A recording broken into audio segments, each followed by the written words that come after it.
Welcome to Out of Home Insider. Today's episode is brought to you by LED Truck Media. LED Truck Media specializes in hyper-local, street-level campaigns that get your message in front of the right people. Whether your campaign is 1 day or 1 month, with nationwide coverage, your campaign can be live in any major market within 24 hours. If you want to reach your perfect audience in a truly engaging way, visit ledtruckmedia.com. LED Truck Media, out-of-home advertising 2.0. Thanks again for making today's show possible. All right, without further ado, let's meet today's guest. Today's guest is Mr. Brian J. Esposito.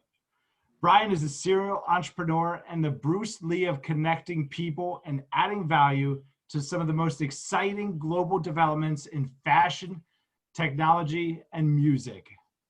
He has been featured in Corporate Investment Times and is a highly sought after keynote speaker around the world. With over 20 years of practice in developing relationships that create positive sum value, true win-wins, Brian has found a way to scale the business of connecting people. Living by the mantra of time is our most precious commodity, so let's make the most of it. Brian, welcome to the show. Hey, T-Row. What's up, pal? Pleasure to be here. What's happening? I think this is our first New Jersey to New Jersey based episode, if you're still in Jersey. I am. You know what? I should have came up. We could have done this in person. Wrapped ourselves in masks, all kinds of hazmat suits, and just felt right at home. Looking like E.T. Exactly. So, Brian, much like you and I connected, you've really been in the business of connecting people for 2 decades, but you were a bit of a crafty entrepreneur in e-commerce engineering type mindset in the late 90s. Tell me a little bit about that. Yeah, of course. So the first company I started was a beauty supply company. And what it was bringing brands under one roof. We were servicing salons and spas and beauty stores throughout New Jersey and the Northeast. And, driving around this state in New York is impossible. So it wasn't a feasible model for me and the sales reps we had to hit enough salons during the day and write enough orders. So I had to bring people to me. So we opened up stores. But more importantly, what made us important was we built really the first e-commerce platform that brought professionals and retail consumers under one roof on the web. What I loved about that was we didn't have the budget or dollars to hire at the time development companies to spend millions of dollars to code and build these sites. So I taught myself how to code, started throwing up the brands that we had in our stores and warehouse online, and it was within seconds we started getting orders from people all over the world.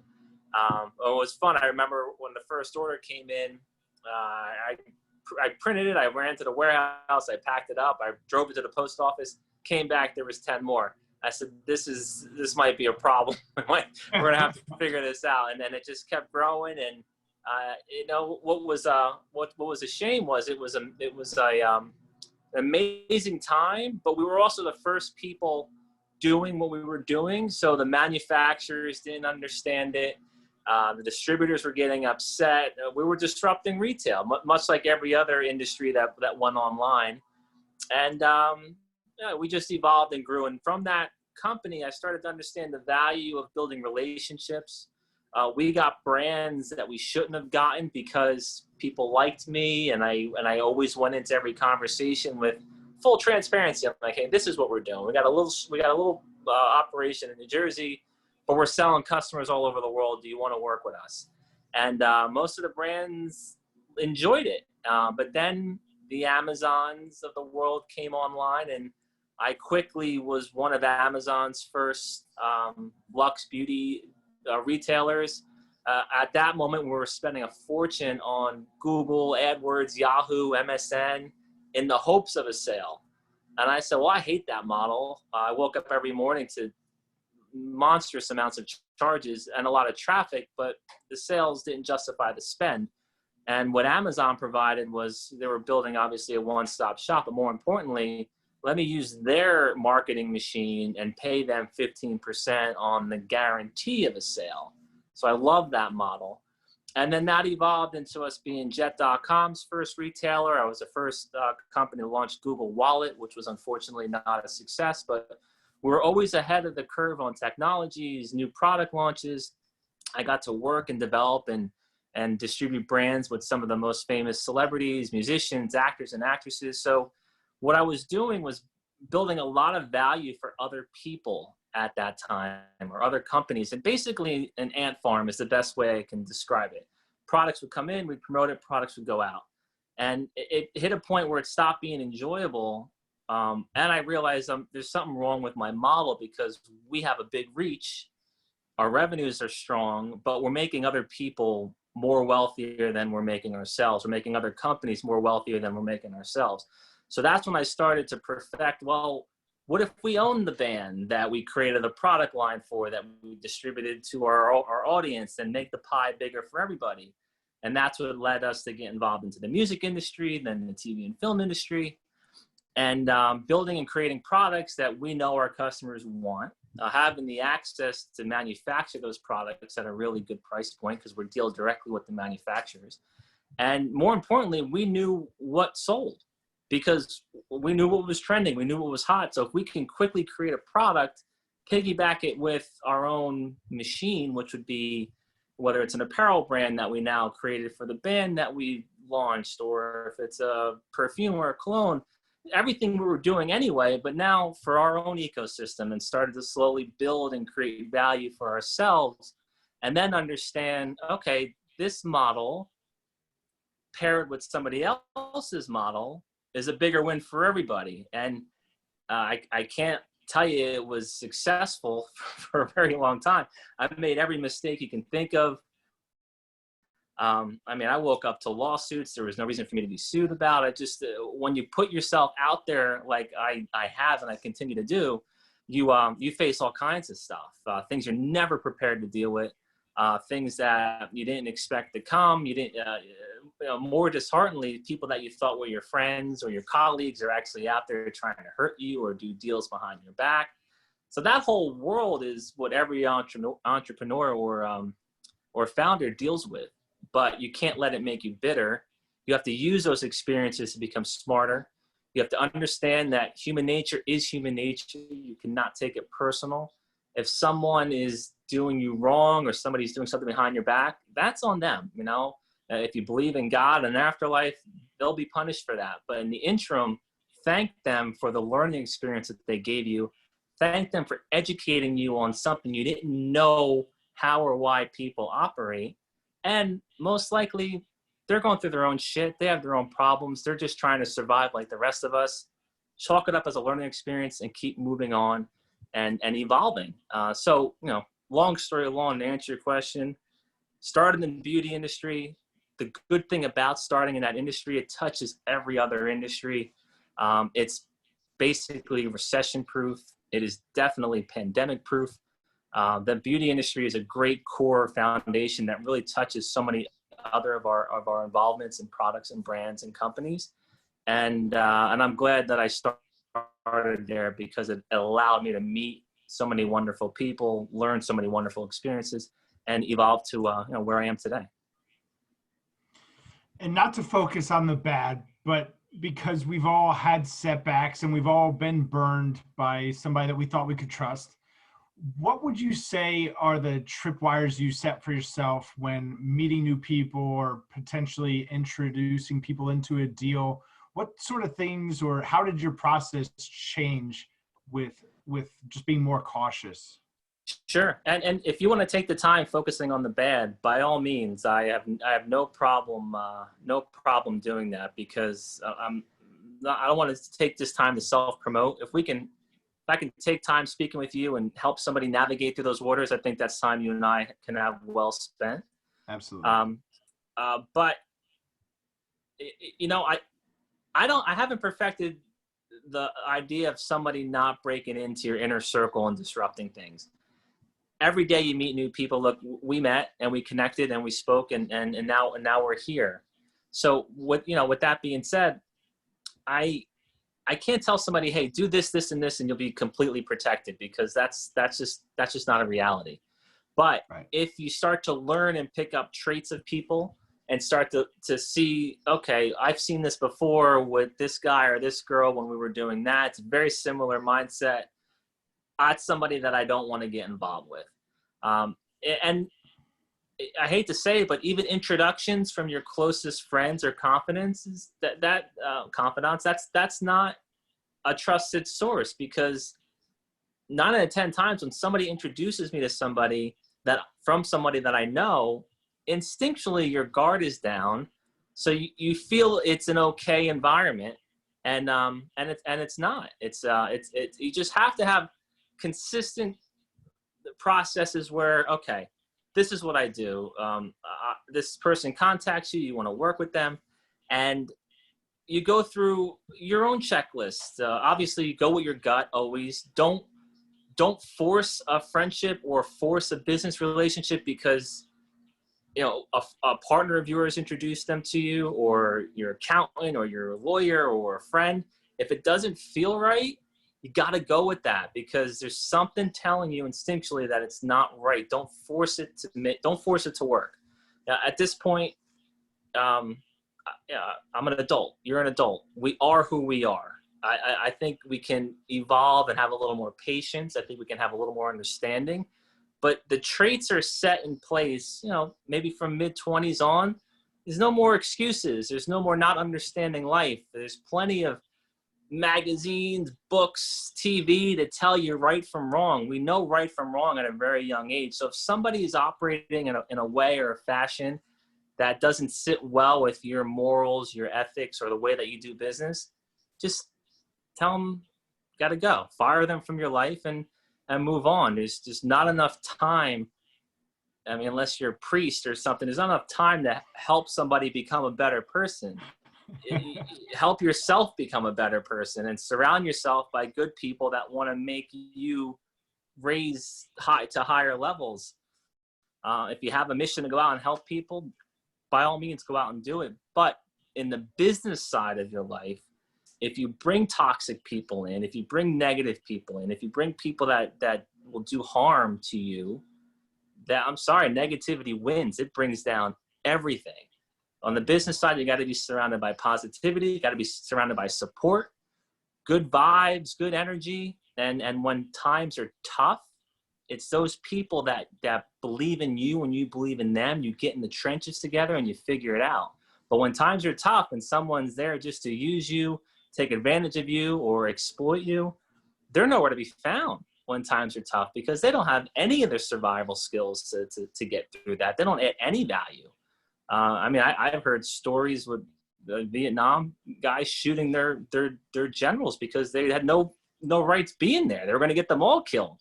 So you cannot bring somebody into your world that's going to do you harm. You got to only bring people in that's going to help you and elevate you. And therefore, if you're wired right, people that are helping you progress and become stronger and adding more value, you're going to trickle it down to everybody. And you know, you're going to create these win-win situations where it's a great model and everybody wins. Talk to me about that, right? So a positive sum game is seemingly a foreign concept to some people, but really both parties can win. Define for me what a win-win looks like for you in your world, and really what the best way is to go about create that for both parties. Yeah, a win-win for me is, let's say, for example, what you and I are doing right now. A win-win for me is I'm adding value to your listeners. I will take what we're talking about and I will share it with the people that are interested in what I'm doing with my network, our reach, which helps tell where I'm at right now. It helps give people an idea of my mentality and what I'm trying to do right now. And in return, it gives you a larger audience, which helps this great show become more visible, get more awareness. You get to do more brand announcements and advertisements, and it helps you get a bigger audience and hopefully some great content where people start to tune in and listen to you, because you get maybe people like me that people may want to listen to. So this is a win-win. I get to tell a little bit of my story. Maybe that resonates with one person that I can help. To me, that's a win. And for you, you get to piggyback wherever I share this with. So in this situation, that's where my mindset is. As a business partnership, a win-win should be so easy with two individuals or two companies that come together. I really am glorified matchmaking with the companies that I own, the companies that I have access to, our partnerships. And then if a company's coming to market with a new product, a new service, a new tech, we look at that. We look at what I have access to. We just put it together. It's peanut butter and jelly. Tell a story, give it some support, give it real value, and everybody wins. I now have access to a product that elevates whoever I attached it to. That product or service now has access to everything that we've built, whether it's accounting, it's legal, it's access to capital, access to customers, if it's making content, creating commercials for it, distributing that content to potential consumers. It's just easy. It gets uneasy if someone in that equation has a greedy mentality. There's a pride or an ego issue where they don't work well with somebody else and they want to have full control over it. You can't have a true partnership. You can't have a true team unless everybody's working together. Everybody understands the end game, and the end game, in my mind, can be a day or it could be 10 years. There's no real idea of what it evolves into. You have to work together at it. You have to pour time, resources behind it. And people that understand that and have built companies and know that there are going to be problems. They know there are going to be some setbacks, but there's also going to be giant home runs and wins during that process. That's when it's fun, when you get to work with somebody that's like-minded and values you just as much as you value them. And that's a true partnership. I'm sure that you may not have been involved with directly buying out of home. Have you ever bought out of home personally? No, it's not a problem. So the reason that I ask, and maybe some of your companies have at some point, is that it's a very fragmented, it's a very fractured industry. You got it. Industry to buy. So oftentimes media companies feel like they're competing against one another. Maybe I do billboards and you do wrapped vehicles. Really, we complement each other. Right. Really, we should be going to the advertiser in a way that, hey, you should choose us instead of him and radio. Right? So we have a different enemy, and that's other media money. Right. How do you recommend two traditional competitors partnering up to create positive sums for the client? No, we and to answer your question, yes, we've done every advertising vehicle. So yes, we've done all those channels. I didn't hear it correctly. So know that market and understand you have to, if you're going to do it, you got to do it right, and you need to be in every channel. Right. And hit the eyeballs everywhere, whether it's a bus seat, a billboard, a radio ad, a TV commercial. You want to make it look like you are Coca-Cola in the local community. Anyway, but on paper, some of my best friends and biggest successes are with competitors. I've worked so well with competitors, everybody never understood why. Well, you know what? We're not Johnson & Johnson. We're not Walmart. We're not Amazon. So if you don't work together with the people in your own industry, you're going to disappear. It's just that simple. So that's why a lot of people don't get it, and I don't fault them for it. People think, just go back to the beauty company, for example. All right, so why are you working with that distributor? You're also a distributor. Well, because everybody washes their hair and buys soap. And if they don't buy it from our supply, they're going to buy it from somebody else. So let's work together. Let's combine resources, and let's move a lot of product. Otherwise, the consumer, if I'm out of stock on something, but my competitive distributor 10 miles away has it, I'm going to go and get it from them because I know what they're buying it at. We're going to share the upside on the profit. I'm going to move their inventory. It's a win. And more importantly, I'm going to make sure the consumer gets what they wanted and as quickly as possible. Because if the product's out of stock and they want to buy it from me, but I don't have it, then they're going to go pick it up at the food store when they go get eggs, and they're going to try something else, and then it's it. I lost them. So it's very important that competitors in that middle market, small to middle market, work together. And now more than ever, you got to work together. People have no idea what's going on in the world, how they're going to make money, if they still have a business, if the landlord's going to be able to keep their building operational, or they have to sell it or foreclose it because the rents aren't coming in because there's no stores there. Now, more than ever, which kind of scares me, if we can't all come together and figure this shit out, then we're doomed. You got a global shutdown, a global pandemic, and there's people that are going the opposite direction and forming wedges and fighting with each other. I'm pretty sure that's definitely not the answer. The way to make this work is work together. I hate to use that word unite, but as it relates to businesses, work together. There's no competitors anymore. There's survival. How do we survive? How do you make money? How do you pay your bills? How do you make sure your rent and your lights are on? So that's where people need to have a little shift in priorities. And I'm hoping that's one of the outcomes right now, where people understand what's important. Family's important. Basic needs are important. It's not about having a Maserati in the driveway. It's about good, enjoyable moments. It's about making sure there's food on the table and you're spending your time with your friends and family and loved ones. It's as simple as that. The rest of this shit is just noise and nonsense. And I'm hoping this little blurb in history will get people on a good path. I'm hoping that we can look back at this conversation and reflect on things of being a little bit more like that. That would be nice. And it started here, right here. Right here. Don't forget it. Brian, where can folks connect with you, learn more about the companies you're involved with? Where are you most active? Twitter and LinkedIn, or on my own website, eie.rocks. But as you know, I respond to everybody and as quickly as I can. It may even look like it's an automated response, or I don't have an assistant. I'm right there, hands on. And I have to blame for that those my dear friends at Amazon and Mr. Bezos.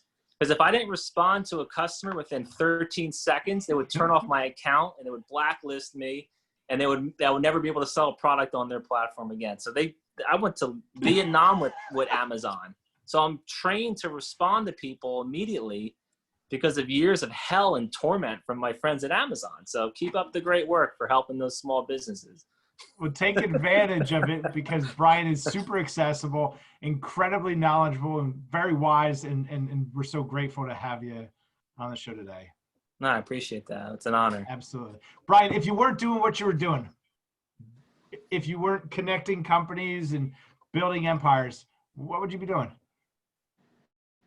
I would be in the music studio, working with artists, helping them make their helping them make it. That's an industry that I love.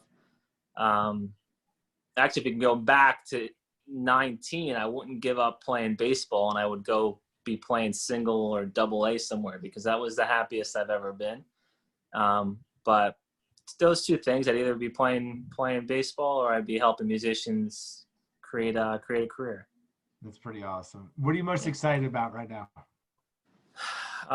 Within our holdings, we have, my gosh, so much great things happen. There's a company called Nodal. It's become the world's largest global wireless IoT network.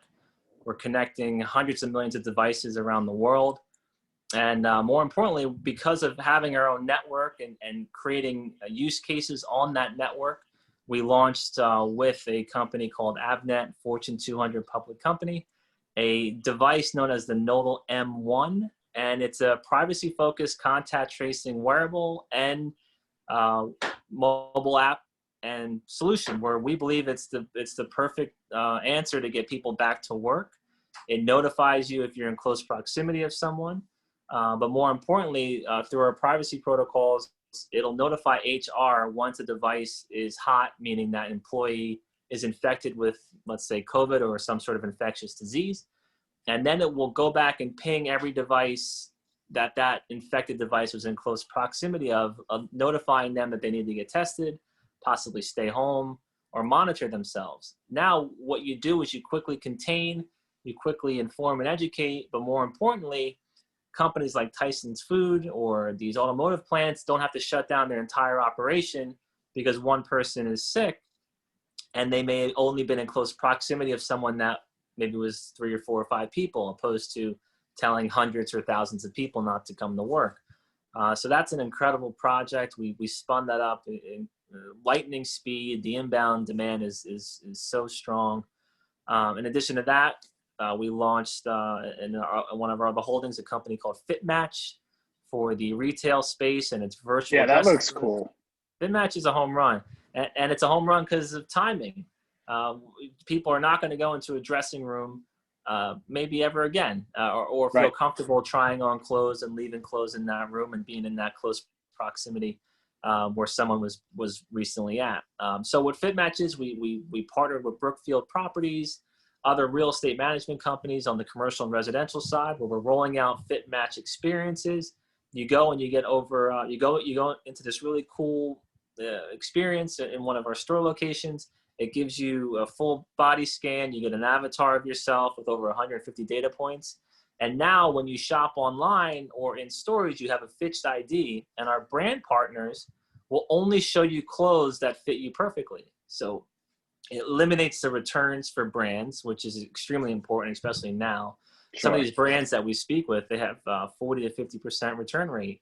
With FitMatch, we believe that'll be below 5%. So now you don't have an issue with all the lost costs on return clothing or discounted clothing. And then more importantly is the obviously the contactless shopping aspect of it, and then making the consumer feel good about buying clothes that they know is going to fit them perfectly and it matches their style preference. So you have an elevated customer experience with a very low or to no return rate. So it's becoming a savior to all of these fashion and apparel brands, and the inbound growth is phenomenal.